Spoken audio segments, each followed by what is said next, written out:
Escucha. Puedes oír el rugir de las piedras que las olas agitan, arrojándolas a su regreso allá en el ramal de arriba. Comienza y cesa, y luego otra vez comienza. Con trémula cadencia se retarda y lleva una eterna nota de tristeza dentro. El mar de la fe. Hubo un tiempo también en que en marea alta y a lo largo de las playas del mundo reposó como los pliegues de un espléndido cinturón doblado. Pero ahora yo tan solo oigo su melancólico y distante estruendo, retirándose hasta el aliento del viento de la noche, cayendo en los vastos y sombríos precipicios y las desnudas arenas de este mundo. El mar de la fe.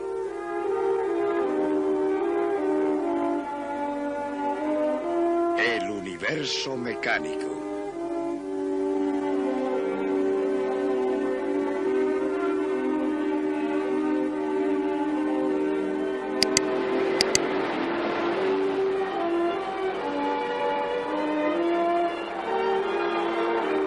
Matthew Arnold publicó su poema Playa de Dover en 1867.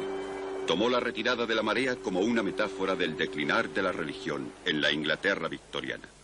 Nuevas formas, actuando en la sociedad, estaban secularizando hasta los más elementales momentos de la vida humana.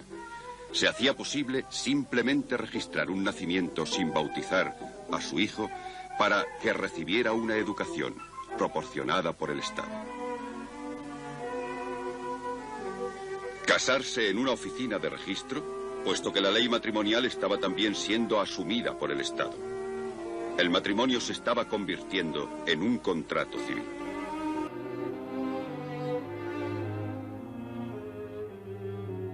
Y podía ser enterrado en un cementerio municipal. Se estaba haciendo posible vivir una vida totalmente laica. Arnold estaba testimoniando el abandono del mundo de los dioses y espíritus que habían obsesionado a la humanidad desde el alborear de la conciencia. El Censo Nacional de 1851 registró el comienzo de una baja gradual en la asistencia a la iglesia que ha continuado. Se descubrió que la proporción de la población que acudía a los cultos era del 24%. En términos generales, en 1900 era del 24%. Y en 1981 del 7%.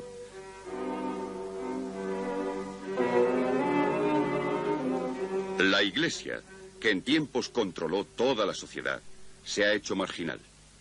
Un recuerdo del pasado en el mundo de hoy, hecho por el hombre. Un mundo de cambio y movimiento incesante. Arnold se asombraría ante la playa de Dover de hoy.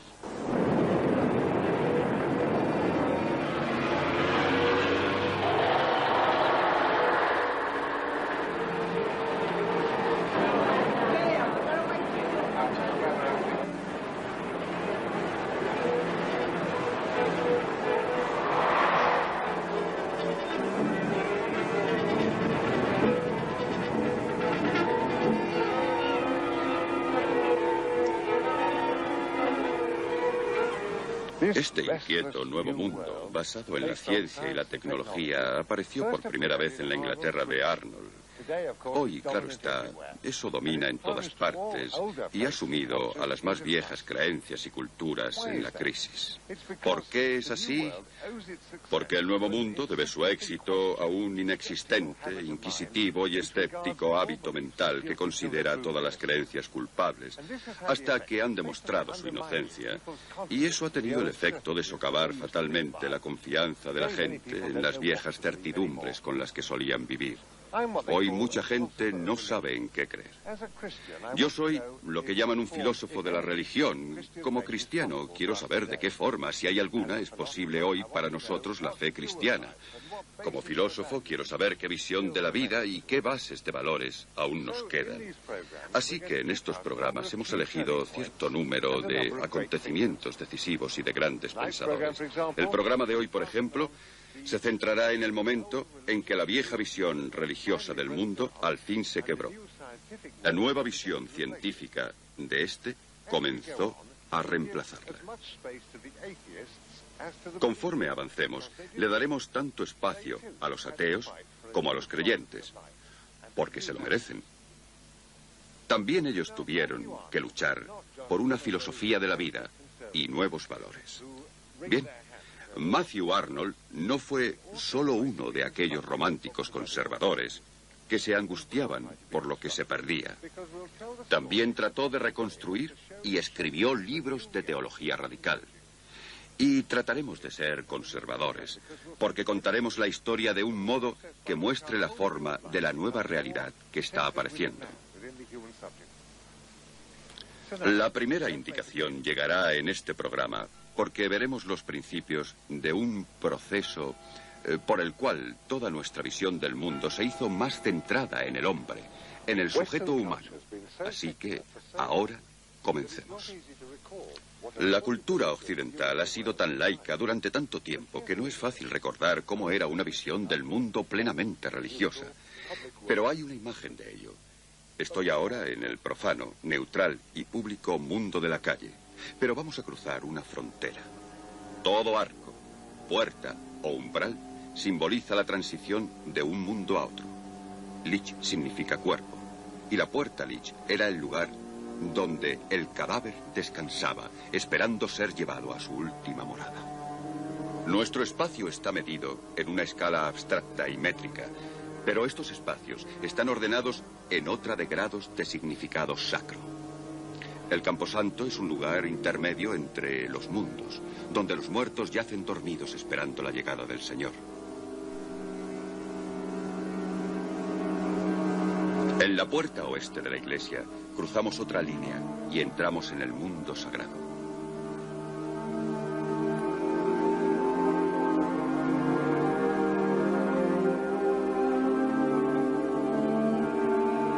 El laico, al tomar su lugar, se convierte en parte del mismo movimiento simbólico desde la tierra al cielo. Es un miembro de una comunidad peregrina que marcha hacia su destino. El crucifijo sobre el presbiterio es otro símbolo del paso del mundo terrenal al celeste. Es a través de la cruz como la gente pasa de la tierra al cielo. Desde ahora, quienes oficien el culto quedarán revestidos del blanco celestial. Ahora, esto se hace más palpable cuando nos acercamos al santuario. Los escalones en ascenso indican grados crecientes de exaltación y santidad. Aquí están las imágenes del sacrificio de Cristo, el sacramento reservado, el propio cuerpo de Cristo, y la llama perpetua de la lámpara del santuario, que representa la presencia del mismo Dios.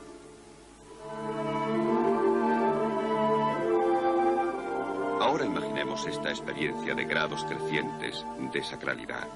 Analogías, correspondencias ocultas, poderes sacros, influencias, todo haciéndose tan intenso que gobierna todo tu modo de pensar sobre el espacio y el tiempo, sobre la sociedad y el universo. El mundo medieval era algo así.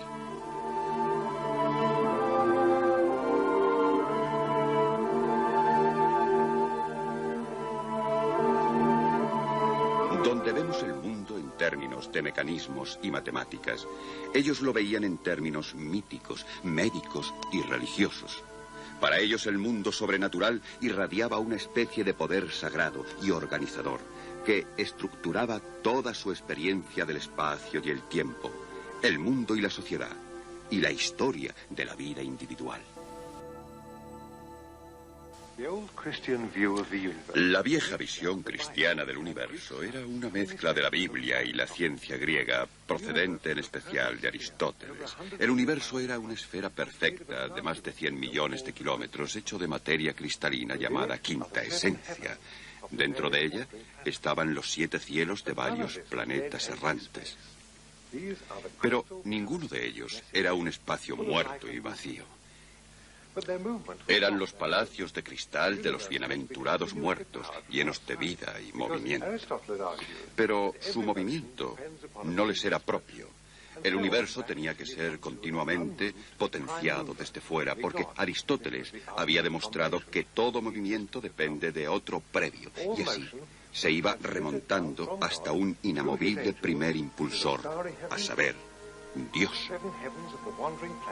Este era el argumento de la existencia de Dios a partir del movimiento. Todo movimiento era transmitido desde Dios a través de sus ángeles, a través del cielo estrellado y los 7 cielos de los planetas, para por último impulsar todos los acontecimientos aquí abajo en la Tierra, en el muerto centro del universo. Sobre la tierra del planeta están las esferas del agua, el aire y el fuego. Pues todo bajo la luna está compuesto de estos 4 elementos. La tierra es corruptible y cambiante, pero los cielos planetarios son eternos. Cuando giran, resuenan con la música de las esferas e impulsan los acontecimientos de la tierra. De hecho, esta era una visión del mundo en la que tenía sentido la astrología. Las influencias celestiales eran canalizadas por medio del zodiaco y los planetas para llegar a todos los aspectos de la vida humana. Allí existe una secreta armonía y correspondencia entre el hombre y el universo. Aquí es a través de los signos del zodiaco como la bendición de Cristo irradia al cosmos entero. Mientras tanto, el infierno era visto como un reflejo invertido de los 7 cielos, con sus círculos descendiendo al polo opuesto del universo de Dios, donde Satán yace sumido en el fondo de la tierra. El hombre medieval vio el universo como incorporando una escala de valores. Así que mientras el mundo del mal yacía abajo, así, peldaño tras peldaño, sobre él los cielos ascendían hasta el trono de Dios. Por donde quiera que miraras, veías grados crecientes de ser, valor, autoridad, poder. En un mundo así, era imposible dudar de la existencia de Dios. Una escala debe tener un remate. La cumbre de la montaña debe estar allí, aunque esté velada por la bruma. El mundo era como un texto sagrado, lleno de signos y significados ocultos. La persona que podía contarte lo que todo esto significaba para ti no era el matemático o el ingeniero, sino el teólogo, el intérprete de las escrituras.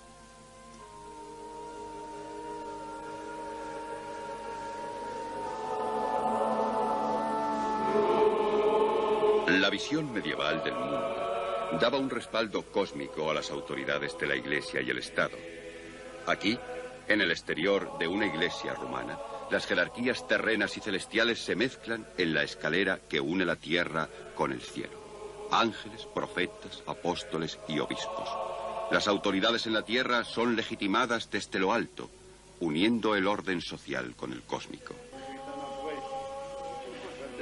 El propio Dios había fundado la Iglesia, estableciendo su ministerio y sus sacramentos como canales de gracia, fluyendo desde el más alto cielo hasta el más humilde campesino. En algunas partes de Europa Oriental, donde algo del viejo orden aún sobrevive, podemos vislumbrar lo que pudo ser para toda una civilización ser construida sobre esa gente, sus lazos con la tierra, su dependencia de la naturaleza y la protección de sus señores, sus tradiciones populares y su fe. En la Roma de 1600, pese a la Reforma, el viejo orden aún se mantenía. La teología seguía siendo la reina de las ciencias y todas las ramas del conocimiento estaban sometidas al control de la Iglesia. El conocimiento era política y no se podía hacer una ruptura con la visión tradicional del mundo sin una lucha de potencias. Por eso la carrera y el destino de Galileo conservan tanta importancia. Galileo Galilei nació en 1564, el mismo año que Shakespeare, y vivió y trabajó en Pisa, Padua y Florencia. Galileo combina un apasionado interés en el mundo, habilidad artesanal y el poder del análisis matemático. Se le puede imaginar como un hombre creativo, pero también arrogante y tenso. Es devoto, pero astuto, y comprende la política del sistema bajo el que vive. Su héroe no fue Aristóteles, sino otro griego, Arquímedes, ingeniero y matemático, pues Galileo ya no vivía en el viejo universo medieval. Su mundo es uno en incesante movimiento, donde cada desplazamiento de un cuerpo obedece a las leyes matemáticas que pueden ser demostradas experimentalmente. Quizá no haya en la naturaleza nada más viejo que el movimiento. Sin embargo, he descubierto algunas propiedades de él, hasta ahora no tenidas en cuenta. Habiendo colocado una tabla en posición inclinada, dejamos rodar una bola por ella, anotando el tiempo requerido para hacer el descenso. Para medir el tiempo empleamos una gran vasija con agua. En el fondo de la vasija dispusimos un tubo que dejaba caer el fino chorro de agua. Esta la recogimos en un pequeño vaso durante el tiempo de cada descenso. El agua era pesada en una balanza muy precisa. Las proporciones de esos pesos no daban las del tiempo. Ahora dejamos correr la bola la cuarta parte de longitud y medido el tiempo de su descenso, lo encontramos precisamente la mitad del anterior. Aristóteles no tuvo un concepto apropiado de la aceleración. Solo creyó que la velocidad de un cuerpo que cae es directamente proporcional a su peso. Estaba equivocado. Galileo analizó la aceleración matemáticamente. Contra este y docenas de otros puntos, lanzó Galileo un ataque decidido a la filosofía natural de Aristóteles. Quería mostrar que detrás de la naturaleza no hay más que un orden matemático. Así que comenzó a elaborar las leyes del movimiento que Newton finalizaría. Las implicaciones teológicas fueron considerables. En la nueva y dinámica visión del universo, según Galileo, el movimiento es interno y perpetuo. Un cuerpo que está moviéndose sigue haciéndolo hasta que algo lo detiene, y entonces acción y reacción son iguales y opuestas. El movimiento se conserva. Ya no es necesario llegar a un primer impulsor que mantenga al universo continuamente activado. Y así, el viejo argumento aristotélico del movimiento a Dios se quebró. Es posible para la ciencia seglar explicar el funcionamiento del mundo sin tener que recurrir a la teología. La ciencia comienza así a escaparse del control religioso. La crisis comienza cuando Galileo se vuelve a la astronomía, donde se une a los seguidores de Copérnico. Fue el primero que dirigió un telescopio al firmamento. Y lo que creyó ver, de nuevo, le convenció de que Aristóteles debía estar equivocado. Vio no el cerrado universo medieval centrado en la Tierra, sino el de Copérnico, con incontables estrellas esparcidas por el espacio infinito. Galileo fue el primero que vio que Júpiter tiene 4 satélites y registró sus posiciones en su libro de notas cada noche durante la primavera de 1610. Era como un pequeño modelo de trabajo del sistema solar de Copérnico. Y si Júpiter podía acarrear satélites con él cuando volaba por los cielos, entonces la Tierra podía ser uno de los cuerpos celestes en movimiento, llevando su propia luna con ella. Nuestros propios ojos nos mostraron 4 estrellas que vagan en torno a Júpiter como lo hace la luna con la Tierra. Probaremos que esta es un cuerpo errante y uno que sobrepasa a la luna en esplendor y no el sumidero de todos los oscuros desechos del universo. Para probarlo, Galileo se basó solo en una ciencia, la mecánica. Las ideas de valor o intención eran irrelevantes. Galileo comprometió a sus sucesores a ver el universo como una máquina.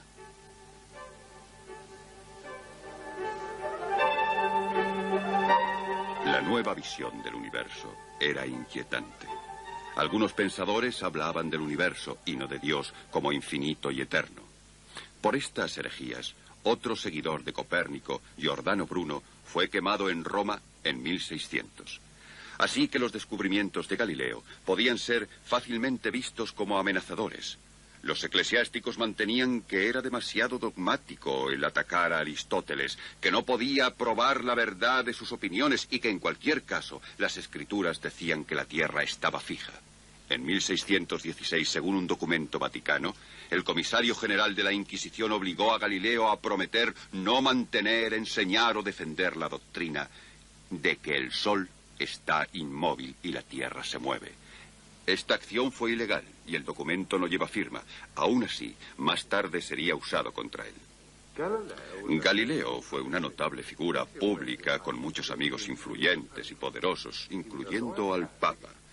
Era un católico leal, pero estaba determinado a promocionar sus ideas.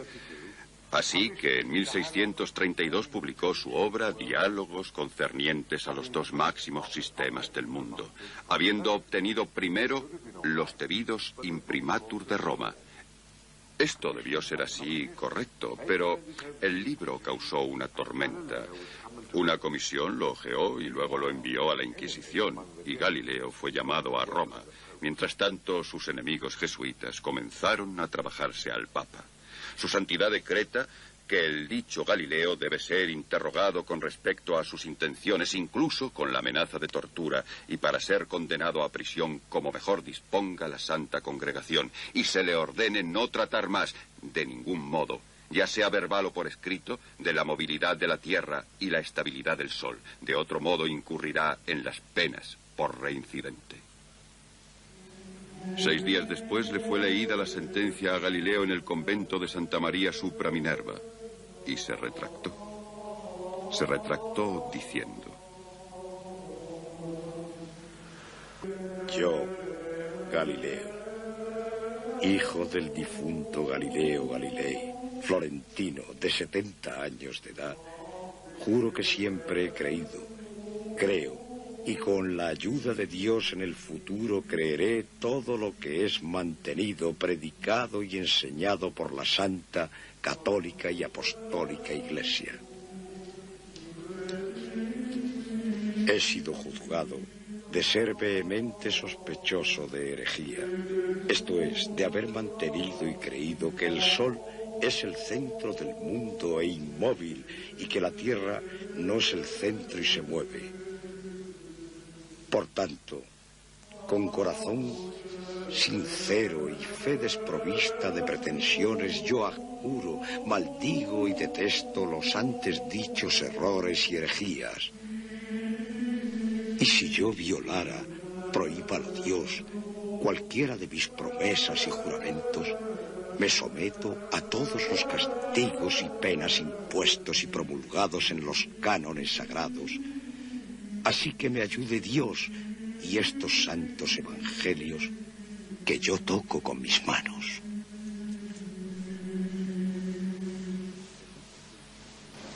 Su condena fue un golpe aplastante para Galileo.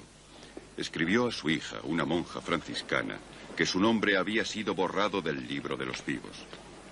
Le permitieron regresar a su hogar en Ascetri, provincia de Siena, cerca del convento de su hija.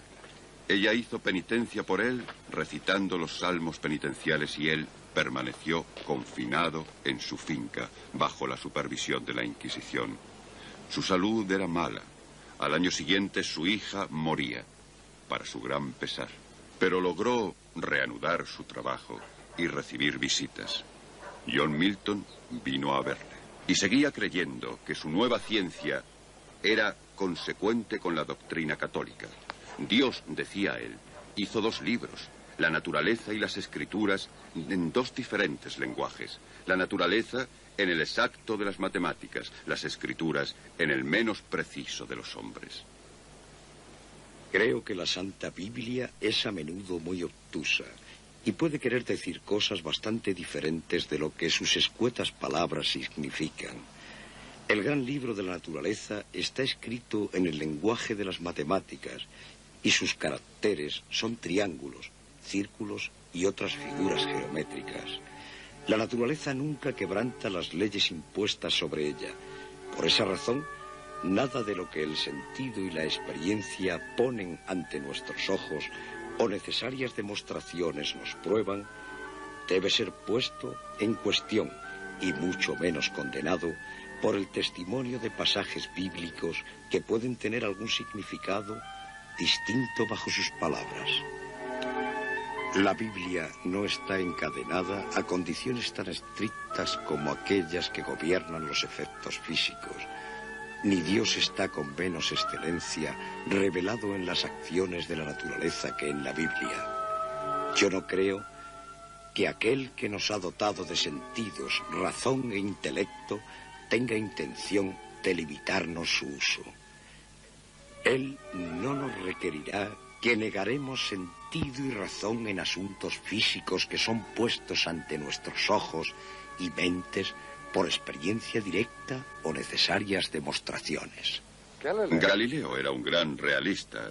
Creía que podía leer el libro de la naturaleza y descubrir en él verdades ciertas y definitivas, como la Iglesia las sacaba de la lectura de las Escrituras. Fue una época dogmática. Sus gentes tenían pretensiones muy altas. Todo lo que Galileo quería era una amable partición entre la ciencia y la teología, que podría dejar libres a los científicos para seguir adelante, y podrían terminar una ciencia básica con bastante rapidez. Bien, consiguieron su libertad, pero no terminaron la ciencia. Por el contrario, ha cambiado, crecido y se ha transformado a su paso acelerado desde entonces. En nuestro propio siglo, la astronomía ha pasado por una transformación tan profunda como aquella de la que formó parte Galileo. Nuestros mismos conceptos de tiempo, espacio y materia han sido transformados. Nuestros instrumentos pueden ahora cubrir extensiones de magnitud en espacio y tiempo billones de veces mayores que antes. Y muchos se preguntan sobre las implicaciones religiosas de la asombrosa cosmología que está ahora abriéndose. Preguntan, por ejemplo, si el Big Bang, la idea de que el universo sobre nosotros es el eco moribundo de una enorme explosión cósmica, si esa idea es la misma que la de la creación del mundo en la religión. Pero pensar de ese modo seguramente sea repetir las mismas clases de errores que la Iglesia hizo al condenar a Galileo, como si fuera un asunto de reconciliar dos dogmas diferentes. Y la ciencia ya no es dogmática, y la religión está recogiendo su espíritu. La ortodoxia de ayer, vemos ahora que es la herejía de hoy. La ortodoxia de hoy puede ser la risa de mañana. Vuestro siervo y amigo Galileo, desde hace un mes, está irremediablemente ciego. Así que este cielo, esta tierra, este universo que yo, con mis descubrimientos y claras demostraciones, amplié 100 veces más allá de lo que fuera creído por los sabios de tiempos pasados. Para mí, esta vez, están hundidos en un espacio tan pequeño como para ser colmado por mis propias sensaciones.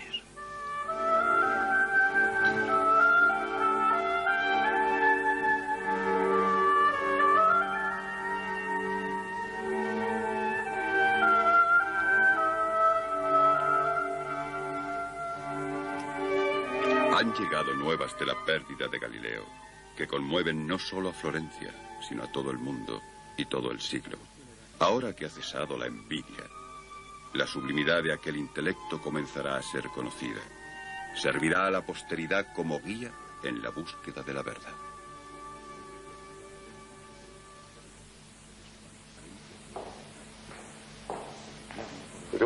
Todo esto ocurrió hace mucho tiempo, pero Galileo hizo una diferencia permanente en nuestra comprensión del universo. Hizo a la ciencia matemática y mecanicista, como aún lo es. Quería liberarla de cualquier conexión necesaria con ideas de intención y valor, y lo consiguió. La ciencia se convirtió en una especie de diagrama abstracto de la naturaleza. Pero cuando el universo es visto de este modo, ya no le parece tan amistoso al hombre. Ya no le da líneas de orientación al viejo estilo. Está despojado de todo su viejo significado moral y religioso. Su Dios, si tiene alguno, es un matemático cósmico, más que un rey celestial.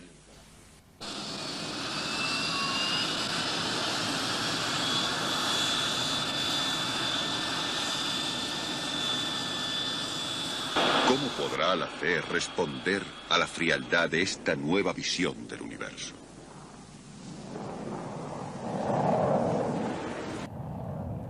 El centro más vivaz era París.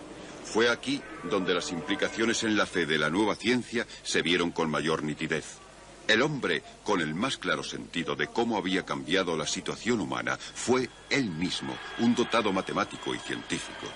Tocó la revolución científica en muchos puntos. Nuestros altímetros dependen de la relación regular entre la presión del aire y la altitud, que él fue el primero en demostrar.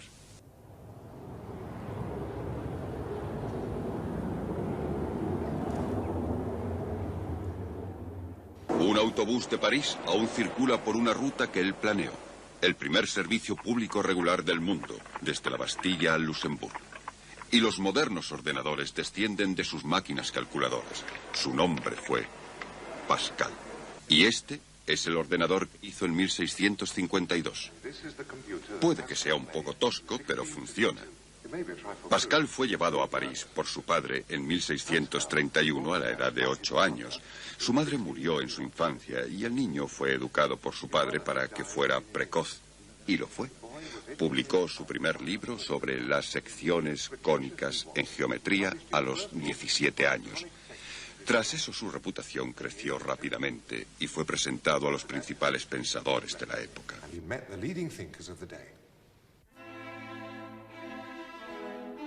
Los intelectuales parisinos de la época ardían de entusiasmo por el nuevo saber. Estaban organizados en un número de sociedades informales y en salones particulares, atestados de instrumentos científicos, se reunían una vez a la semana e incluso a diario para intercambiar ideas y noticias del extranjero. En una de estas reuniones, Pascal se encontró con el filósofo René Descartes. Este se había convertido en el exponente más destacado de la nueva ciencia mecanicista y en un racionalista intransigente. Probó la existencia de Dios mediante argumentos abstractos y luego usó a Dios para certificar la validez de la razón humana y la existencia del universo mecánico. Después de eso la ciencia se desbordó. Para Pascal, que era una personalidad intensamente cristiana, tan flaca alabanza a la religión era detestable. Y decía: yo no puedo perdonar a Descartes. En toda su filosofía le gustaría prescindir de Dios, pero no puede dejar de permitirle un golpe de dedo para poner el mundo en movimiento. Después de eso, él ya no necesitaba a Dios. Este Dios metafísico no era el Dios que Pascal estaba buscando en privado. En público era un hombre dotado y sociable con cientos de amigos y corresponsales. Estos incluían figuras tan distintas como la reina Cristina de Suecia, el arquitecto Christopher Wren y Descartes. Pero en privado era una figura menos alegre, enfermizo, y sentía que el mundo era vanidad. Escribió en una nota: la existencia humana, inconstancia, hastío, ansiedad. Arduas investigaciones científicas y matemáticas le ayudaban a combatir el hastío, pero Pascal no era optimista sobre la ciencia al estilo moderno. El efecto de los nuevos descubrimientos había sido el de destruir el sentido tradicional de las gentes sobre su lugar en el universo. La gente se sentía como ajena, literalmente personas desplazadas. Se sentía rodeada de vertiginosas nuevas visiones de grandeza y pequeñez. En la mente de Pascal, esta sensación de destierro iba unida a su comprensión cristiana del pecado, el paraíso perdido, la necesidad de salvación del hombre, las contradicciones de la naturaleza humana. Planeó un libro dirigido a su época que pudiera mostrar el camino a la fe. Tomó la forma, o iba a tomar la forma, de una larga serie de exploraciones psicológicas. Sus notas para ello sobreviven. Las llamamos sus pensamientos y son una obra genial, en las que dice: todo el mundo visible es solo un punto imperceptible en el amplio seno de la naturaleza. Ninguna idea se le aproxima. Para ofrecer al hombre un asombro, miremos a las cosas más minúsculas. Deja que un gusano le muestre en su diminuto cuerpo partes aún más diminutas. Piernas con articulaciones, venas en sus piernas, sangre en sus venas, humores en la sangre, vapores en las gotas. déjale dividir más y más estas cosas hasta que agote sus poderes de imaginación. Nuestro propio cuerpo humano es ahora un coloso comparado con la nada más allá de nuestro alcance.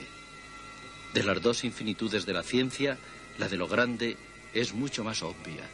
El eterno silencio de esos espacios infinitos me llena de pavor. Cuando contemplo al universo entero en su silencio y al hombre dejado a sí mismo, como perdido en este rincón del universo, sin saber quién lo puso allí, a qué ha venido, qué será de él cuando muera, incapaz de saber nada, caigo en el terror. El hombre es solo una caña, pero una caña que piensa. El universo no necesita empuñar armas para aplastarle.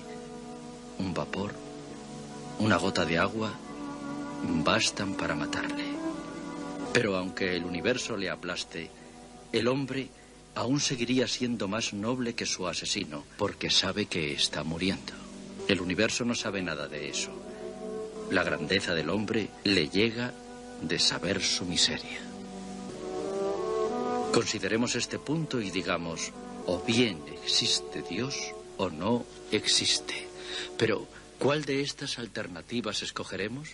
La razón no puede determinar nada. Una moneda, girando en el remoto extremo de esta distancia infinita, puede caer de cara o de cruz. ¿Cuál es tu apuesta? El Dios de los cristianos no es un Dios que sea meramente el autor de las verdades matemáticas y el orden de los elementos. Es un Dios que colma el alma y el corazón de aquellos a los que posee, que les hace internamente conscientes de su miseria y de su infinita gracia, que les hace incapaces de cualquier otro fin excepto él.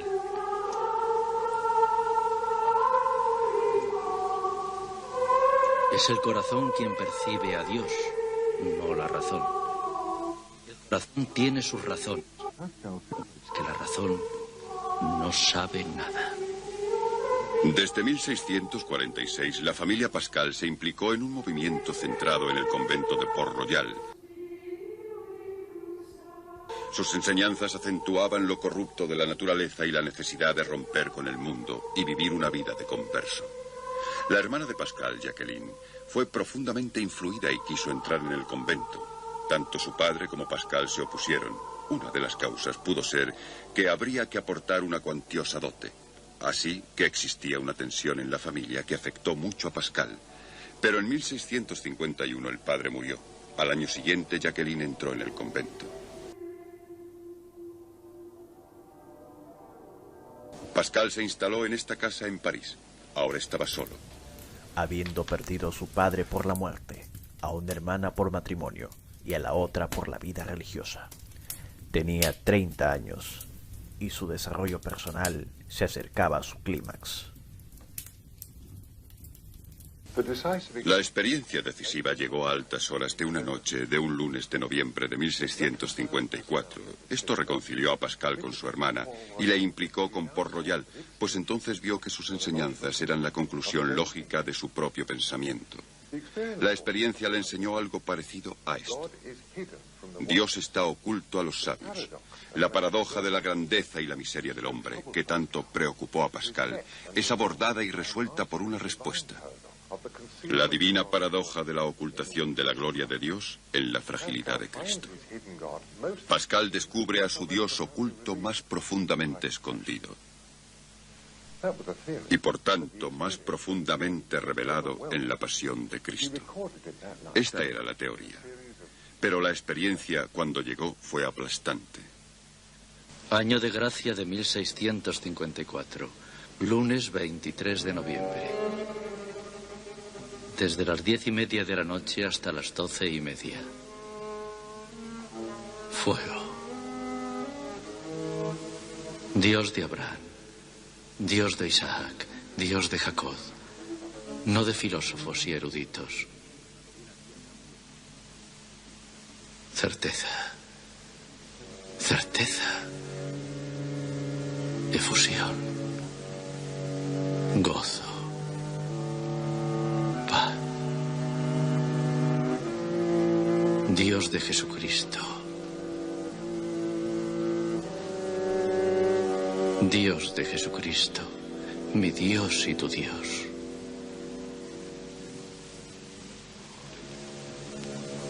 Tu Dios será mi Dios. El mundo olvidado y todo excepto Dios. Grandeza del alma humana. Oh Padre de rectitud, el mundo no te ha conocido, pero yo sí.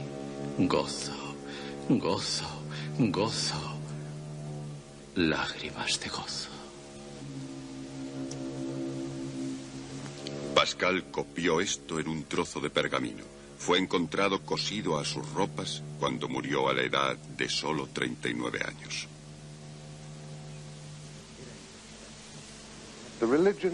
La religión de la Edad Media era muy pública y objetiva, porque el lenguaje de la fe moldeaba la propia fábrica del mundo percibido. Fe y conocimiento se mantenían unidos. Bien, Pascal fue un católico creyente, pero en su época la fe y el conocimiento estaban comenzando a apartarse. Cuando él dice, Dios es conocido por el corazón, no por la razón, es como si quisiera decir que su propia religión estaba sintiéndose expresada en metáforas. La razón le decía que nuestro conocimiento del mundo ha de ser puesto en el lenguaje del número, la regla y el mecanismo. Y este es el problema de el mar de la fe. Y por eso nos remontamos hasta Galileo. La fe postula un control personal de los acontecimientos, una providencia moral, presencias y poderes invisibles, intervenciones divinas. Pero a lo largo de siglos, nuestro creciente conocimiento científico ha excluido siempre tales ideas. El resultado ha sido abandonar el lenguaje de la fe en un limbo disociado y por tanto de incierto significado. Ha perdido gradualmente fuerza descriptiva y autoridad social. Ninguna época fue tan aplastantemente dominada por la idea del universo mecánico como el siglo XIX. Sus gentes, al asumir que las fuerzas naturales eran previsibles y controlables, dominaron los elementos fuego, aire y agua. Mecanizaron también la sociedad con el capitalismo, la contabilidad por partida doble, la burocracia y las estadísticas. Pero en su religión se contentaban simplemente con retroceder al mundo medieval. Y es inútil preguntar cómo pudieron hacerlo, pues nosotros hacemos lo mismo. En este siglo nos congregamos en las procesiones y las misas del gallo. Es como si lo sobrenatural y lo mítico aún lanzaran un hechizo sobre nosotros. Necesitamos volvernos a ello para contrapesar la visión del mundo de la ciencia moderna.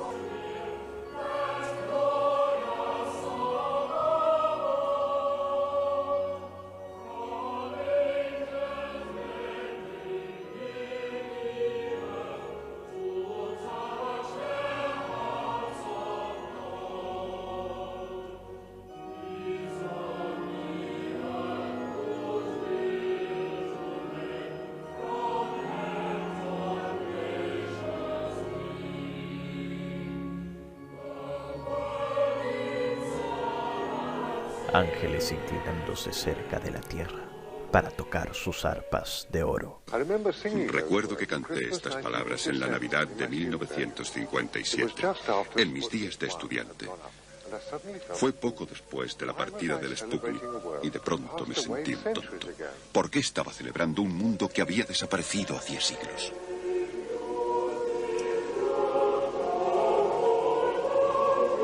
Y no solo es en Navidad cuando sentimos la conveniencia del lenguaje religioso tradicional, sino también en momentos de crisis personal. En tales ocasiones nos damos cuenta tanto de la dependencia en la ciencia del mundo moderno como de nuestra continuada necesidad de religión. Pero, ¿cómo encajamos estos dos pensamientos? Yo me enfrenté con esta cuestión a principios de los años 60 cuando fui cura en Salford. Nuestra última tarea de cada tarde era visitar las salas de este hospital para hablar con los pacientes de lo que ellos quisieran. Bien, el hospital naturalmente está por entero basado en la moderna medicina científica laica. Pero muchos pacientes querían discutir su enfermedad como un problema religioso. Una mujer muriéndose de cáncer dijo: ¿por qué me pasa esto a mí? Una mujer que dio a luz un niño subnormal creía que Dios debía estar castigándola. Otro, enfrentándose con una operación, dijo: rece para que yo no tenga que pasar por esto. Una vez recé con sus parientes por un hombre con un tumor cerebral y después se recuperó. Estaban convencidos de que fue un milagro. Yo estaba perplejo por muchas de las cosas que la gente me decía. Claro está que es bastante natural responder de un modo religioso a una crisis en la vida de uno. Todos lo hacemos. Pero la gente claramente esperaba de mí que respaldara interpretaciones muy sobrenaturales de sus enfermedades y recuperación. Pero ¿realmente manda Dios la enfermedad como una advertencia o un castigo? Y si Dios cura a la gente en respuesta a sus oraciones, ¿por qué no lo hace con más regularidad? Y si algunas de estas interpretaciones sobrenaturales de la enfermedad son correctas, entonces, ¿qué estamos haciendo en un hospital moderno que está basado en la idea de que la enfermedad tiene causas naturales y es controlable por la tecnología humana? De hecho, claro está, que ni siquiera los más extremistas conservadores religiosos creen seriamente que podamos prescindir de la medicina moderna. En cambio, desde los tiempos de Pascal, la ciencia se movió más y más hacia la esfera humana. Y yo me veía forzado a tratar de sacar una interpretación de lo que estaba haciendo y de lo que la gente me decía. Algo que fuera consistente con la ciencia médica. Creo que en aquellos días yo estaba comenzando a desplazarme de la idea de que la religión ofrece una explicación de los acontecimientos o una tecnología auxiliar a la que acudir cuando los doctores fallan. No, es algo muy diferente a eso. Yo pensé sobre el problema cuando me llamaron aquí a un lecho de muerte a las 3 de la madrugada. No había familiares presentes y el paciente estaba solo y ya inconsciente. Vivió solo unos minutos. Le di la absolución y dije las oraciones de rigor. Después me pregunté qué había hecho. Aquello no había supuesto ninguna diferencia científicamente mensurable para él. No supongo que yo mágicamente alterase su destino eterno, de lo que de otra manera podría haber sido. Pero sentí que había merecido la pena, y espero que cuando llegue mi turno hagan lo mismo por mí. Me pareció entonces como si la religión fuera un modo de afirmar el valor de la vida humana desde su primer aliento hasta el último. Nos toca a nosotros darle ese valor. Afirmar la dignidad humana frente al universo indiferente.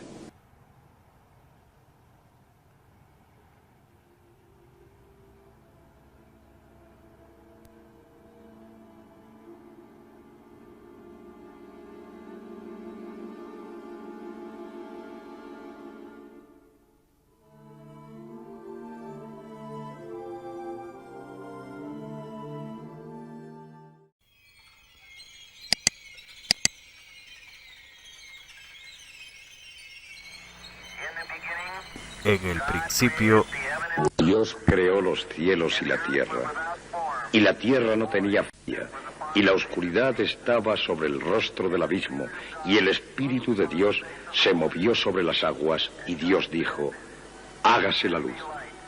Y la luz se hizo.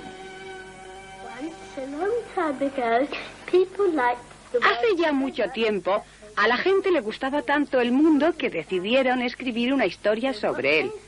Así que lo hicieron. La escribieron en la Biblia. Creían que Dios hizo el mundo. Decían que al principio Dios hizo el mar, luego hizo las aves. Me encanta que se hicieran las mariposas porque me gusta verlas revolotear. Adán y Eva vivieron en el jardín del Edén. El jardín era precioso. Por medio de las historias bíblicas de la creación y de Adán y Eva, pasamos a nuestros hijos nuestros valores religiosos y morales. Pero hoy también aprenden otra relación de cómo empezaron todas las cosas. la que cuenta la ciencia moderna. Esta tiene las pruebas de su parte y hace que Adán y Eva parezcan un cuento para niños. ¿Cómo ha ocurrido esto? ¿Cómo podemos contarles ambas que son hijos de Dios y que lo son de un proceso evolutivo? El mar de la fe.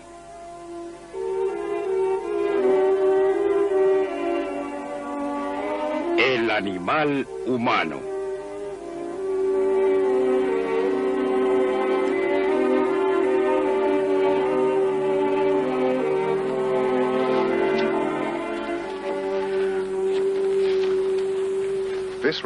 Este lugar bastante inverosímil es una de las no reconocidas y olvidadas cunas del mundo moderno. En 1793, un joven llamado William Smith llegó aquí para supervisar la construcción del canal que abastecería la cuenca carbonífera del norte de Somerset. Ahora solo se puede adivinar su curso extendiéndose por este recodo. Pero el descubrimiento de William Smith sobrevive, pues fue aquí donde el mundo natural comenzó a tener una historia legible. Aunque sin una educación formal, era el hijo de un herrero de aldea de Oxfordshire, Smith se hizo constructor de canales, ingeniero de drenajes y prospector de minerales. No se consideraba un científico, sino un simple hombre de negocios que necesitaba saber dónde se podían encontrar los diferentes minerales y por qué.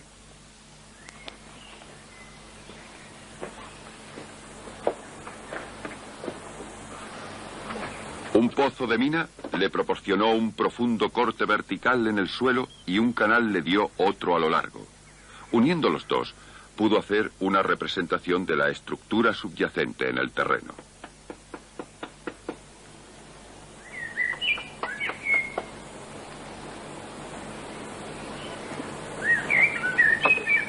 Smith anotó la secuencia de los estratos de roca allá por donde iba.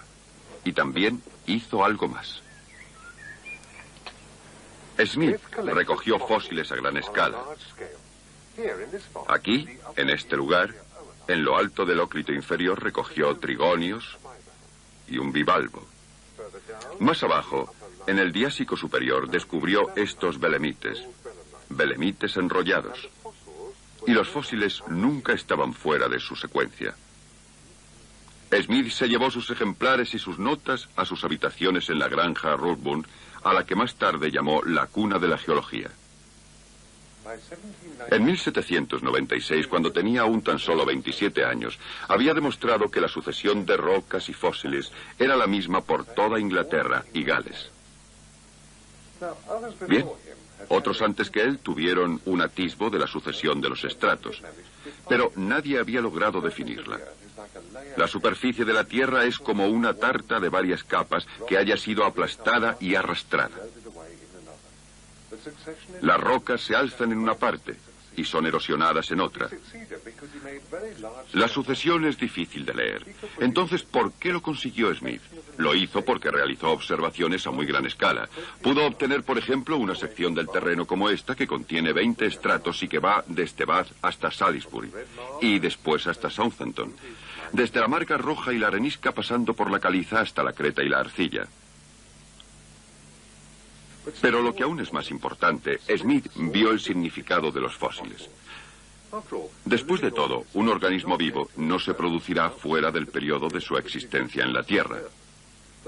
La secuencia de fósiles proporciona una cronología, un criterio fijo. Con este criterio, Smith pudo definir la auténtica sucesión de las rocas, y ante él se abrió la perspectiva de una historia de la Tierra. La Tierra está formada, a la vez que gobernada, como las otras obras de su gran creador, según las leyes regulares e inmutables que se pueden descubrir por la industria y la observación humanas.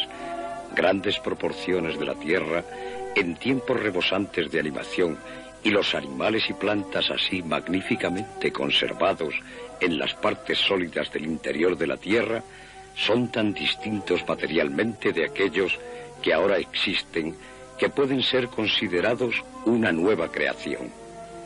Cada capa de las rocas debe ser considerada como una creación separada, o si no, cómo pudo ser formada la tierra estrato sobre estrato y cada uno de ellos abundantemente provisto de una raza diferente de animales y plantas.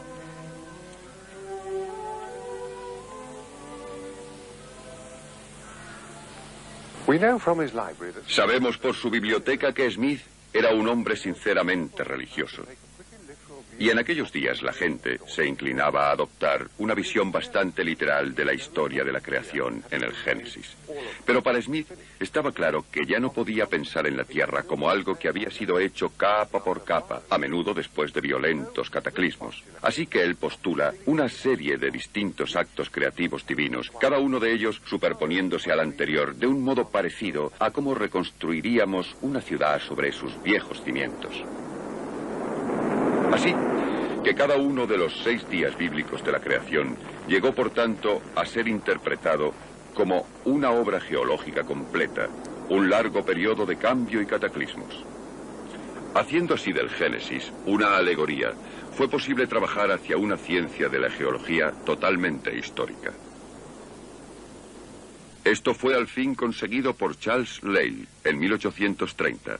Hombres como él creían en Dios y en las intervenciones divinas en el mundo viviente, pero en la geología ya no se necesitaban intervenciones especiales de Dios.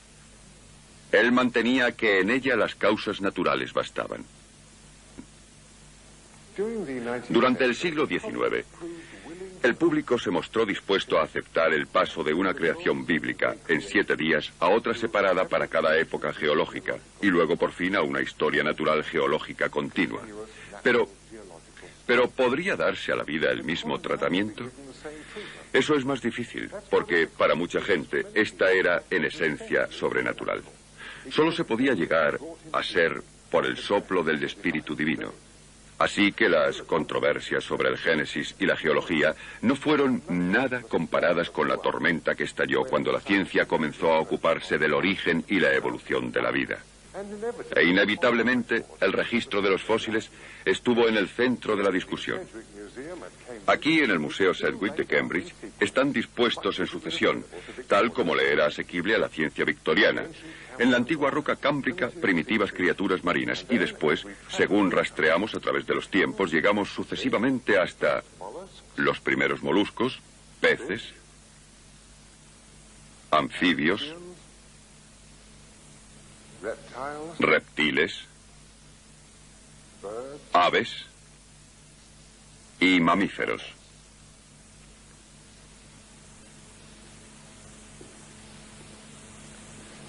Los victorianos no tenían nuestros métodos de datación, pero era evidente que aquí debió existir una sucesión y desde luego una progresión de las cosas, viviendo en la Tierra a lo largo de un inmenso periodo.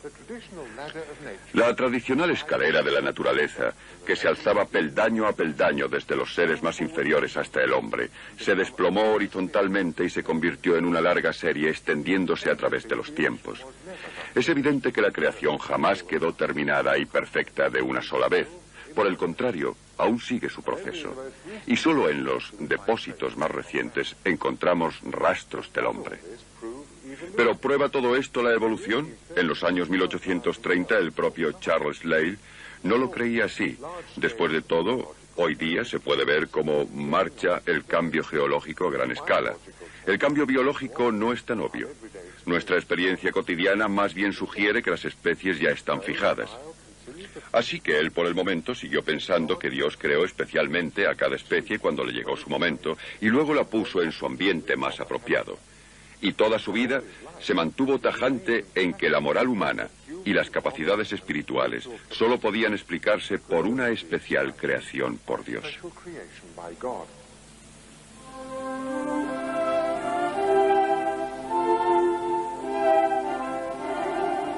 Para la gente del siglo XVIII, toda la naturaleza le parecía como si hubiera sido planeada por alguien, como los grandes jardines paisajistas que estaban entonces tan de moda. En el modo en que toda criatura estaba perfectamente adaptada a su sitio en la totalidad del estable y armonioso esquema de las cosas, ellos vieron la prueba del poder y sabiduría de Dios. Este era el argumento basado en el designio divino.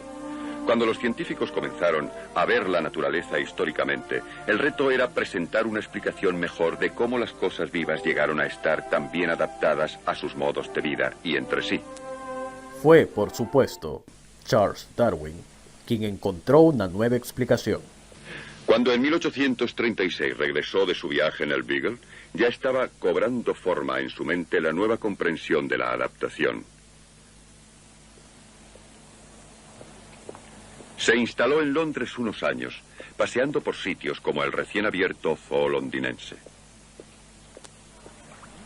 En julio empecé mi primer cuaderno sobre la transmutación de las especies. En marzo me quedé muy sorprendido por las características de las especies en el archipiélago de las Galápagos. Si nos dejamos llevar libremente por las conjeturas, entonces los animales pueden compartir nuestro origen. Tal vez todos procedamos de un antepasado común. Un pensamiento extraordinario, pero iba en contra de la idea clásica de la inmutabilidad de las especies. ¿Existían pruebas de que las especies pudieran cambiar? Bueno, había una, justo delante de nuestras narices. Todos nuestros perros domésticos tienen un antepasado común, al parecer el lobo. Simplemente, mediante una selección de la variedad que hay en las camadas de cachorros, los criadores humanos han creado, en solo unos miles de años, toda la sorprendente variedad de nuestras modernas razas de perros.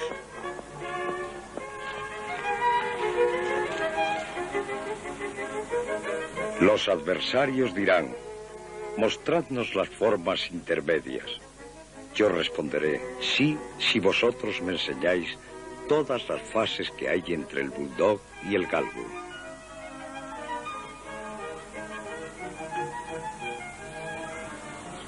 Pero, ¿cómo pudo tener lugar la selección en la naturaleza? En octubre de 1838 leí a Malthus, y estando bien preparado para apreciar la lucha por la existencia que se produce por todas partes, partiendo de una larga y continua observación de los hábitos de los animales y plantas, de repente me sorprendió que, en esas circunstancias, las variaciones favorables tendieran a conservarse y las desfavorables a ser destruidas. El resultado sería la formación de especies nuevas. Aquí, pues, tenía una gran teoría con la que trabajar. Pero tendrían que pasar otros 20 años antes de que la teoría estuviera lo suficientemente elaborada para presentarla al mundo. En 1842, Darwin llevó a su familia a Down House, en Kent, para establecerse allí, y comenzó su cuidadosa y metódica tarea.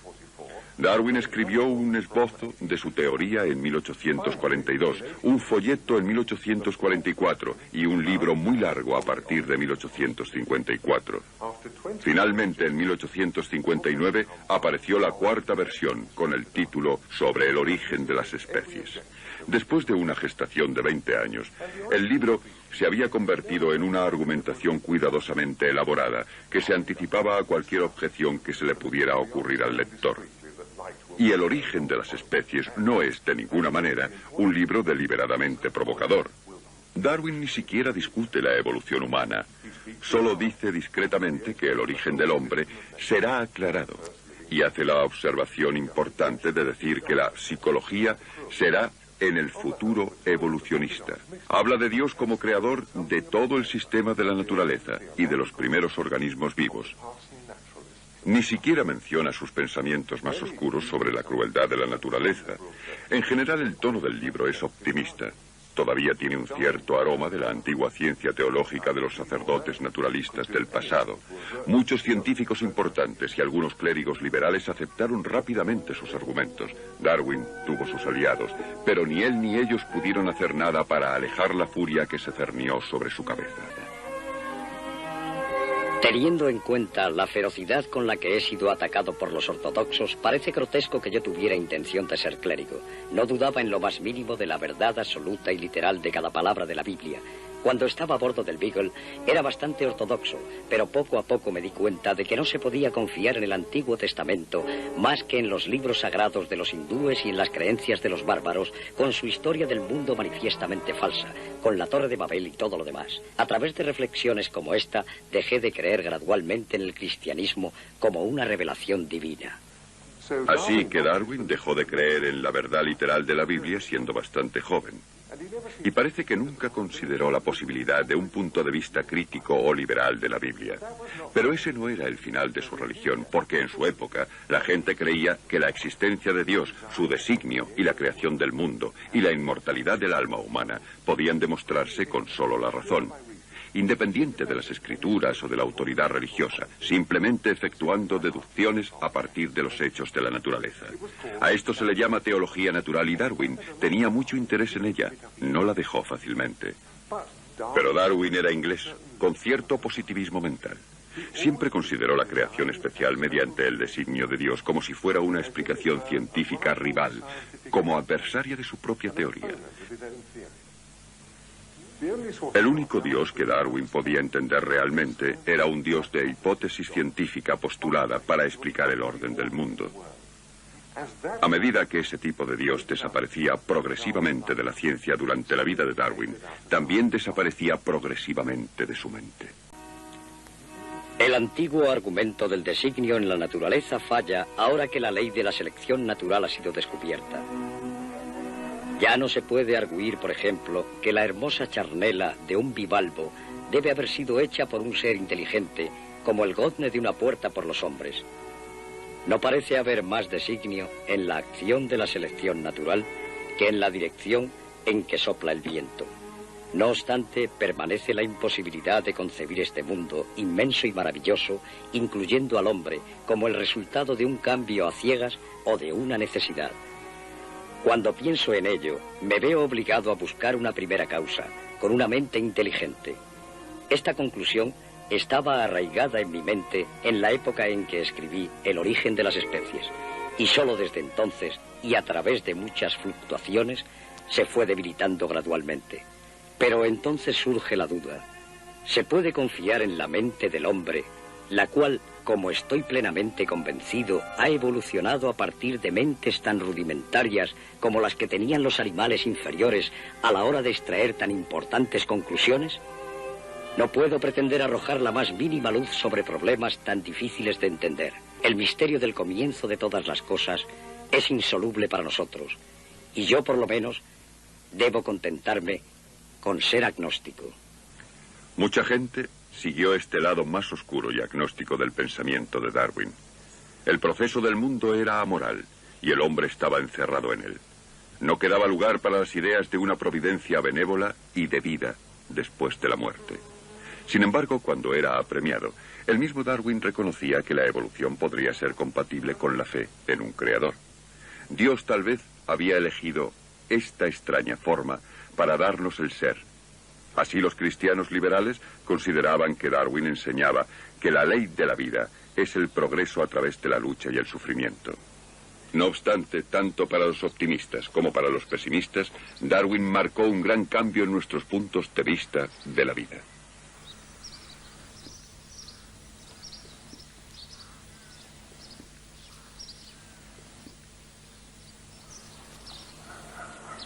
Tal vez el cambio más profundo de todos sea el haber desterrado la antigua creencia de que nuestro verdadero hogar está en algún otro lugar que no es la Tierra.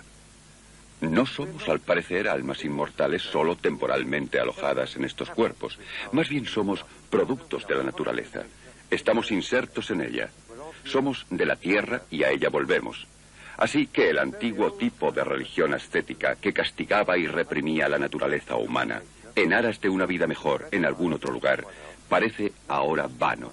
Y en efecto, los cristianos ya lo están abandonando en gran parte. La religión vuelve a la tierra. Ese es, tal vez, el impacto más profundo de la revolución de Darwin.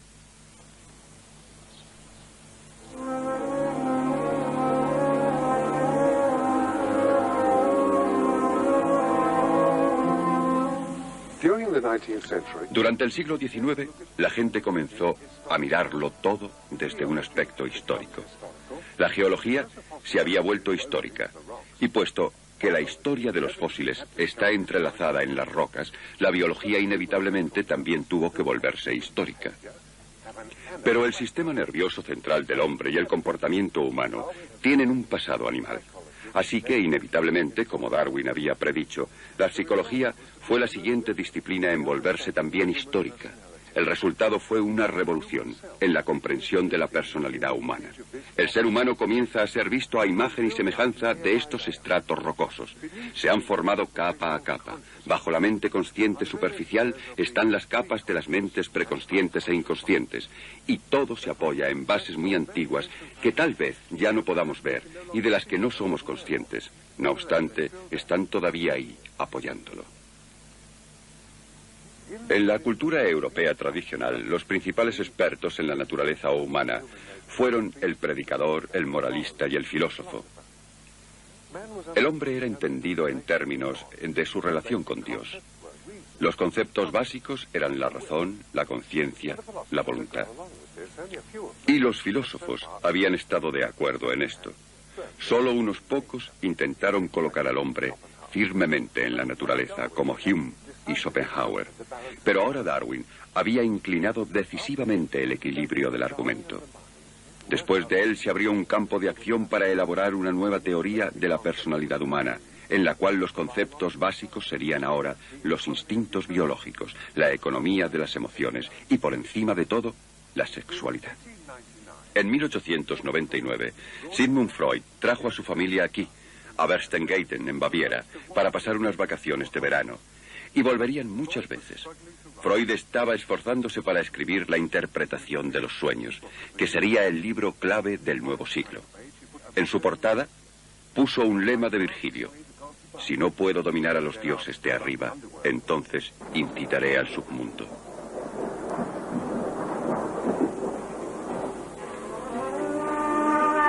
Hay un lince en el tejado.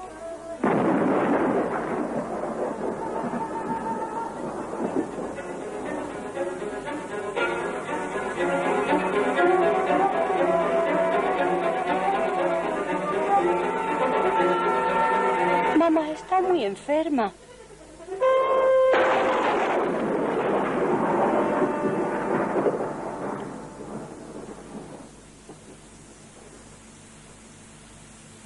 ¿Cuál es el significado de los sueños?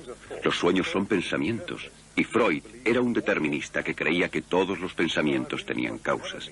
Así que nuestros sueños debían tener un significado. ¿Cuál era este? Freud ya había llegado a la conclusión de que nuestros sueños satisfacen deseos. Tal vez ustedes recuerden que antes de visitar al dentista han soñado que el acontecimiento ya ha tenido lugar. Pero muchos de nuestros sueños son caóticos, espantosos. Nosotros mismos desconocemos su significado o qué deseo pudieran estar satisfaciendo. Pero Freud tenía apremiantes razones personales, así como intelectuales, para querer entender sus propios sueños. Así que durante años los anotó y analizó sistemáticamente. Llegó a la conclusión de que incluso en el sueño funciona un sistema de censura. Nuestros deseos prohibidos no pueden aparecer demasiado claramente a la conciencia. Tienen que ser codificados, disfrazados. Así que, escribiendo en esta galería, en esta casa, en 1899, Freud se propuso descubrir la lógica de los sueños. Le dije a mi paciente que este sueño debía significar que cuando ella era niña había querido ver muerta a su madre. Apenas había dicho esto cuando ella le dijo que ojos de lince era el insulto que le decían cuando ella era muy pequeña. Cuando tenía 3 años, una teja del tejado cayó en la cabeza de su madre, produciéndole una gran hemorragia. El sueño revela un poderoso grupo de sentimientos de la infancia enterrados hacia el progenitor de su mismo sexo, identificación con ella, pero también un deseo de verla muerta, y luego la ansiedad y culpabilidad por ese mismo deseo. A este grupo de sentimientos, con el tiempo, lo llamó Freud complejo de Edipo, y estaba descubriendo en el análisis de los sueños el camino ideal para el conocimiento del inconsciente. A través de la interpretación de los sueños, estaba haciéndose una idea del funcionamiento más profundo de la mente humana. La idea no era totalmente nueva. El mismo Freud cita a Nietzsche. En los sueños, alguna arcaica reliquia de la humanidad se pone en funcionamiento, algo que ya no podemos alcanzar a través de un camino directo.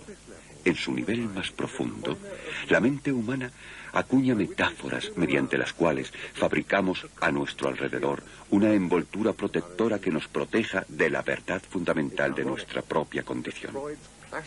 Es irónico que la clásica declaración de Freud de primacía de lo arcaico y lo irracional en la mente humana hubiera sido escrita aquí, en Berchtesgaden, vigilado por el nido del águila, el símbolo de una fuerza que un día obligaría a Freud a dejar su casa de Viena para morir en el exilio.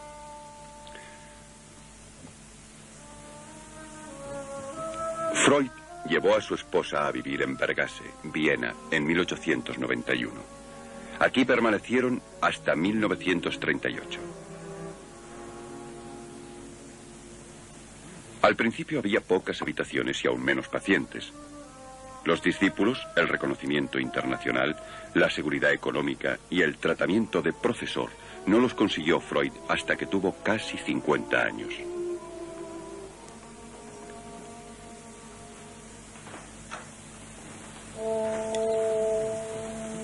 En la época de Freud, la gente que antes llevaba sus pecados a los sacerdotes empezaba ahora a llevar sus problemas emocionales a los médicos.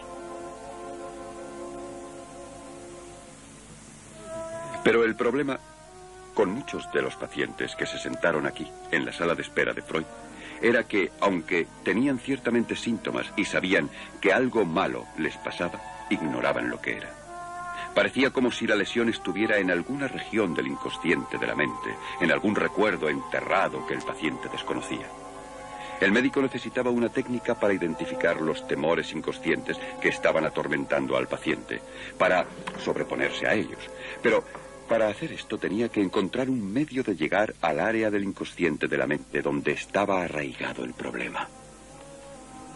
En la terapia psicoanalítica necesitamos que el paciente se ponga en un estado de tranquila autoobservación para luego comunicar todo aquello de lo que se da cuenta anteriormente, sensaciones, pensamientos y recuerdos. El médico escucha obligando al paciente a fijar la atención en ciertas direcciones y observa sus reacciones. Mediante dicho análisis siempre puede descubrir el propósito que hay tras el síntoma neurótico. En los cuentos de hadas hay espíritus malignos cuyo poder queda roto cuando puedes decir sus nombres, que han estado ocultándote. Así con la neurosis pasa igual. Su existencia depende de la deformación y del disfraz. Cuando el acertijo se resuelve y la solución es aceptada por el paciente, dejará de existir. Cada día, desde las 8 hasta la 1, y luego desde las 3 hasta las 9, Freud se sentaba en esta silla fumando puros uno tras otro y escuchando a una sucesión de pacientes tendidos sobre el sofá. ¿Qué estaba haciendo? Freud a menudo se comparaba a sí mismo con un confesor o incluso con un exorcista. Pero él no estaba juzgando pecadores y no prometía tanto como estos habrían prometido. Aspiraba a actuar como un intérprete y a guiar al paciente a través del sufrimiento, al autoconocimiento y a la autoaceptación. Pretendía enseñarnos a sacar el mejor provecho de la vida. No prometía ningún tipo de felicidad perfecta y en este sentido es diferente a casi todos los anteriores maestros. Él considera todas las ideas de una salvación final como ilusiones nocivas. En la capilla del Hospital Psiquiátrico de Viena, el culto podría considerarse como una expresión de un deseo de curación y redención. No para Freud. Su hostilidad era implacable. La religión no era una forma de terapia, sino una enfermedad en sí.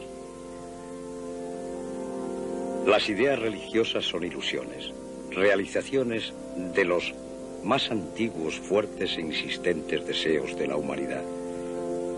Al Dios creador se le llama abiertamente Padre. El psicoanálisis concluye con que Él realmente es el Padre, revestido de la grandiosidad con la que se apareció una vez al niño pequeño. La imagen del hombre religioso de la creación del universo es la misma que la de su propia creación.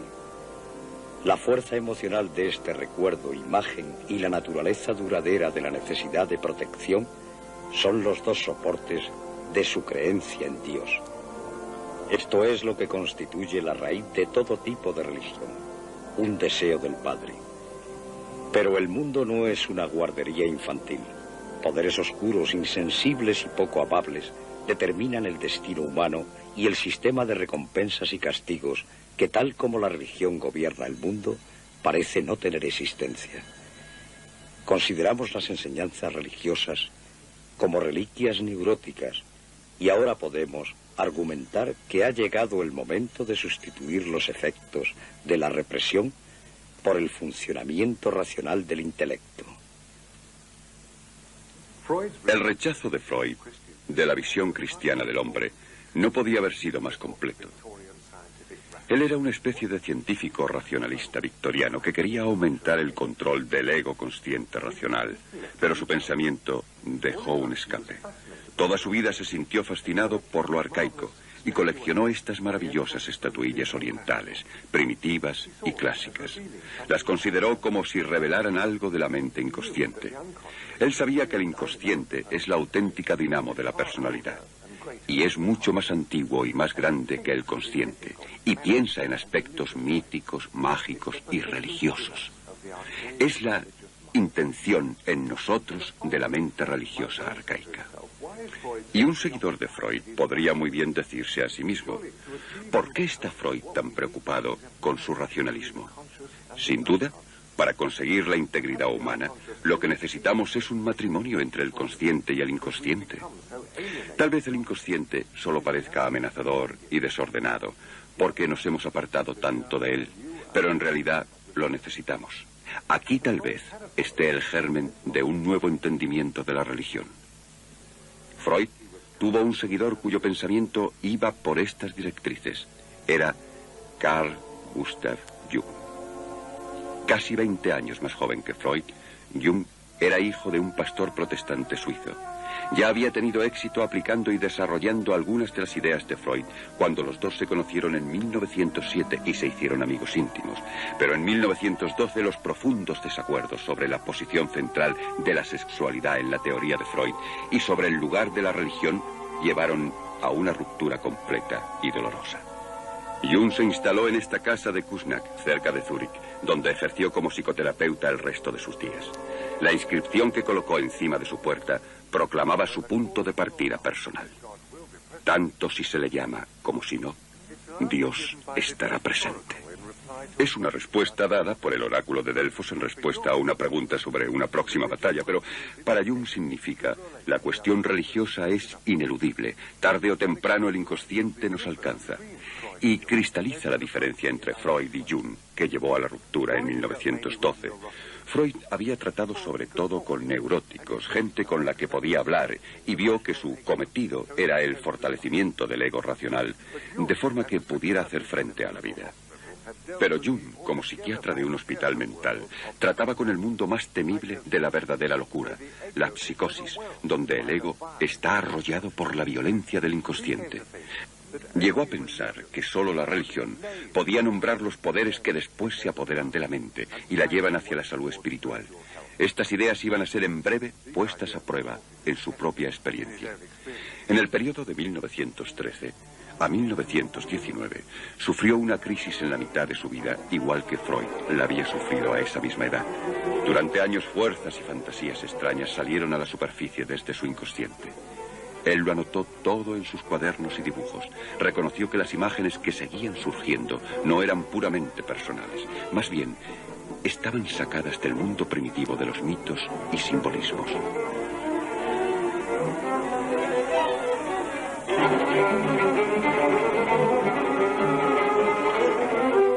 Pero, ¿cuál era el significado de esta violenta erupción?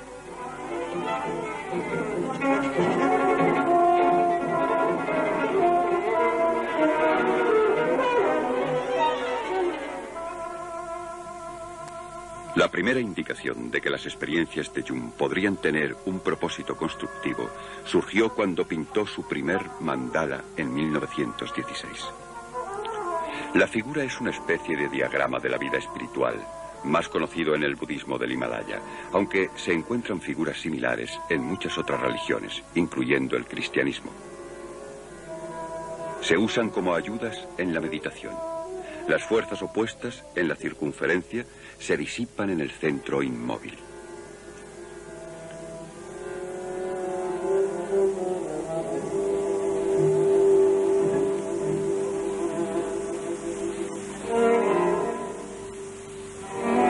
Así que el enfoque de Jung a la terapia está basado en una visión más optimista del inconsciente. Dejadme que os cuente una historia que ocurrió hace mucho tiempo. Me enviaron a una joven paciente que sufría de insomnio incurable. Era una profesora que había terminado con éxito sus estudios, pero que vivía en constante temor de cometer errores. Había llegado a un estado insoportable de tensión espasmódica. Intenté explicarle que la relajación psíquica era necesaria, que yo, por ejemplo, me relajaba navegando en el lago, dejándome llevar por el viento, que esto era bueno para uno y necesario para todos. Pero pude ver por su mirada que no lo entendía. Entonces, mientras hablaba de navegar y del viento, oí la voz de mi madre cantando una nana a mi hermana pequeña como solía hacerlo cuando yo tenía 8 o 9 años. Una historia de una niña pequeña en un barquito en el Rin con pececillos. Y empecé casi inintencionadamente a tararear lo que le estaba diciendo sobre el viento, las olas, la navegación y la relajación con el tono de la nana.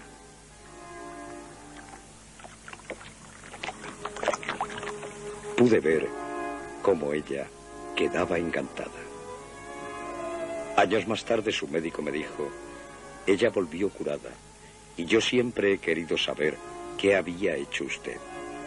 Todo lo que ella pudo decirme fue una historia sobre la navegación y el viento y nunca pude conseguir que me dijera qué le había hecho usted realmente.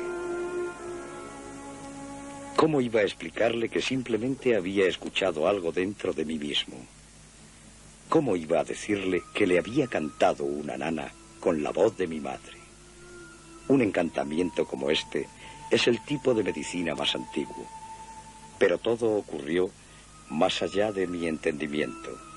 Pasó algún tiempo hasta que pensé en ello racionalmente e intenté llegar a las leyes que había detrás. Ella fue curada por la gracia de Dios.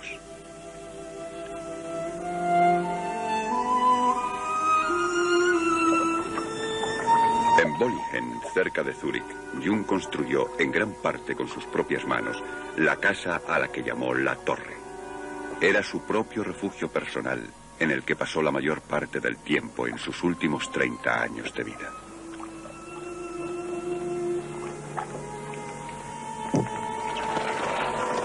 Irse a la torre era un acto de recuerdo, puesto que Jung se retiraba a un lugar que era, en sí, una expresión de su propia psique en piedra. Aquí todo tiene su historia y la mía. Aquí hay un lugar para el reino ilimitado del interior del mundo y de la psique. No hay nada que moleste a los muertos, ni luz eléctrica, ni teléfono. Yo mismo enciendo la chimenea y la cocina. Por las tardes enciendo las viejas lámparas. No hay agua corriente y saco el agua del pozo. Corto la madera y hago la comida. Esos actos sencillos hacen al hombre sencillo. Qué difícil es ser sencillo.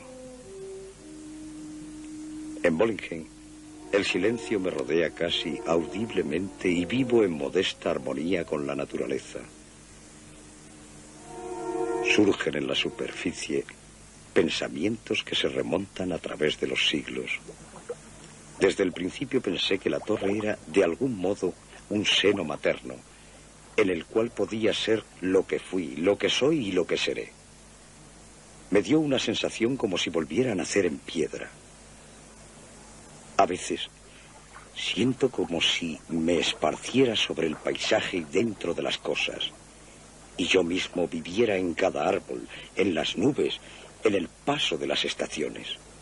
Nosotros, los hombres modernos, tenemos que hacer frente a la necesidad de redescubrir la vida del espíritu. Debemos experimentarlo de nuevo por nosotros mismos. Es la única forma de romper el encantamiento que nos une al ciclo de los acontecimientos biológicos. Diferentes pensadores fijaron un límite entre la ciencia y la religión de distintas maneras. Jung la fijó en la frontera entre la mente consciente y la inconsciente. Siempre aceptó que las ciencias naturales nos dan nuestro único conocimiento del mundo físico exterior. Pero hay otro mundo, también un mundo común, el mundo interior de la psique. Se expresa a sí mismo en el lenguaje de los mitos, y para Jung la religión trata de ese mundo interior y del cometido de armonizar el mundo interior con el exterior. Toda su vida hizo objetos con el fin de expresar y articular sus mitos interiores. He aquí uno que hizo en 1958 cuando tenía 83 años. Una figura de una mujer primitiva que significa el ánima, el principio femenino de su propia psique, acercándose para sacar leche de una yegua, leche que da vida. Se espera con ansia la era de Acuario, cuando el principio femenino será dominante, una era que está bajo la constelación de Pegaso, el caballo. La psique de Jung está profetizando el futuro. El mismo Jung nunca tomó Tales ideas literalmente. Más bien ve nuestros sueños, nuestras fantasías y nuestro arte como portadores de mensajes desde nuestra psique que nos señalan el camino de nuestra propia realización espiritual futura. Las 3 secciones de la torre, completada, representaban para Jung la Trinidad y las 3 partes del alma. Su corazón, la sala de meditación privada de Jung, está todavía cerrada con llave. Más abajo, el patio abierto significa la naturaleza. Todo el complejo constituye la cuaternidad de Jung, la armonía en 4 partes, su símbolo favorito de la integración. No sorprende que el enfoque de Jung de la religión haya sido criticado. Desde su punto de partida, todas sus ideas religiosas son igualmente válidas como expresiones de la vida psíquica humana.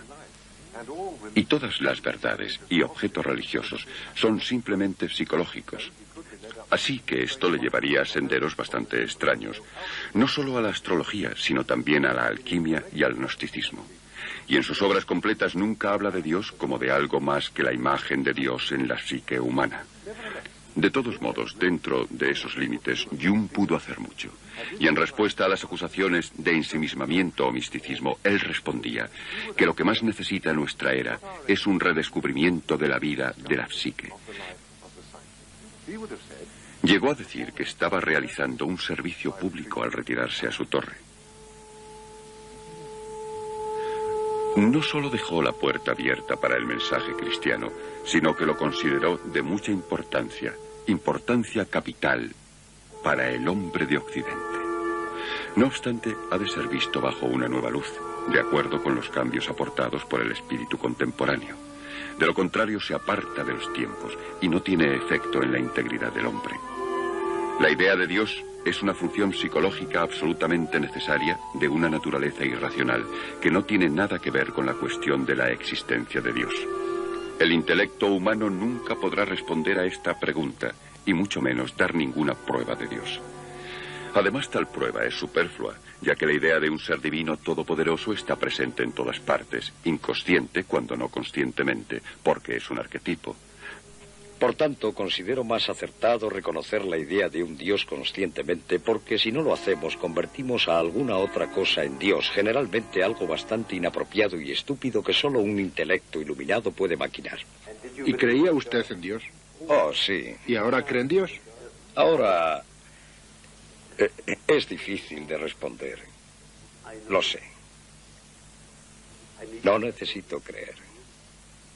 Lo sé. ¿A qué se refería Jung al afirmar al final de su vida que conocía a Dios? Recordemos el camino que había tomado. De joven se había alejado de la religión y se había unido a Freud. Había aceptado la revolución de Darwin en nuestra interpretación del lugar del hombre en la naturaleza. Había aceptado que la mente humana es un producto evolutivo y la religión una función psicológica natural. Las creencias religiosas proporcionan expresiones proyectadas, míticas, de nuestros estados interiores. Esta era la doctrina atea clásica del siglo XIX. No obstante, cuando Jung volvió a la religión, no la desechó, la llevó con él. Si nuestras creencias religiosas son las claves de nuestras vidas interiores, entonces son igualmente valiosas e instructivas en todas sus formas. Así que tal vez Jung se convirtió en el primer y auténtico pensador religioso con fe múltiple. Pero incluso mucho más original fue la nueva forma de naturalismo religioso de Jung. Antes que él, aquellos que habían entendido la religión como algo verdaderamente humano, siempre habían terminado como incrédulos, por ejemplo, Marx y Freud. Pero Jung encuentra un camino de vuelta. Comprendiendo que la religión es auténticamente humana, deja de lado lo sobrenatural y en su lugar plantea la antigua idea mística de que el conocimiento de Dios es al final lo mismo que el autoconocimiento.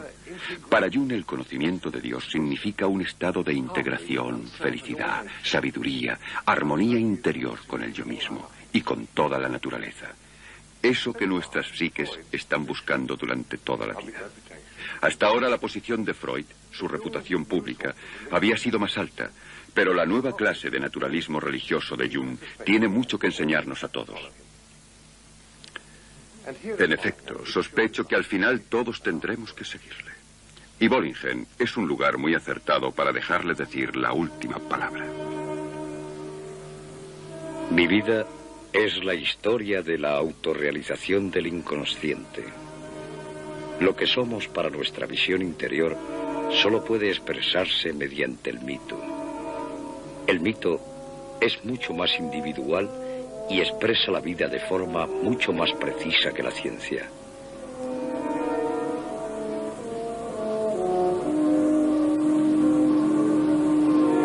Por eso, me he decidido a contar mi mito personal. No podemos hacer ningún juicio final sobre nosotros mismos o sobre nuestras vidas. En el fondo, nunca sabremos cómo ocurrió todo. La vida del hombre es un experimento dudoso, es un extraordinario fenómeno solo en términos numéricos. Individualmente es tan breve que es literalmente un milagro el que algo pueda existir y evolucionar. Al final, los únicos acontecimientos de mi vida que merecen la pena contarse son aquellos en que el mundo imperecedero irrumpió en este transitorio. Todo lo demás, en comparación, ha perdido importancia. Solo puedo entenderme a mí mismo a la luz de los sucesos interiores. Estos son los que constituyen la singularidad de mi vida.